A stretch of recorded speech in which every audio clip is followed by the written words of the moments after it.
Welcome back to another CentOS tutorial. In today's episode, we'll be exploring the step-by-step process of adding a new disk and mounting it in CentOS 9. Let's dive in. Sounds interesting. Why is adding a new disk and mounting it important? Adding a new disk and mounting it is crucial to increase storage capacity and improve server performance. It also allows for more efficient data management and organization. What are the steps involved in adding a new disk and mounting it in CentOS 9? First, we need to check available disks and partitions using the command fdisk.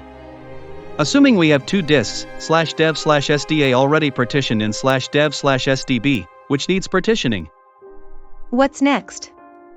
We need to partition /dev/sdb using the command fdisk/dev/sdb.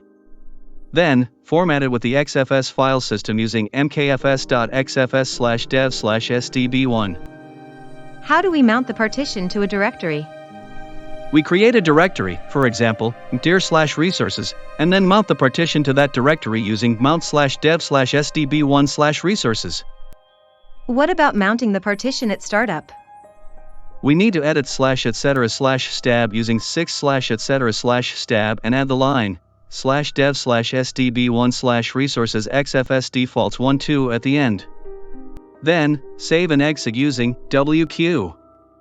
Great! That seems easy to follow. Thanks for the tutorial. You're welcome. If you found this tutorial helpful, don't forget to like, share, and subscribe. Happy exploring in the CentOS world!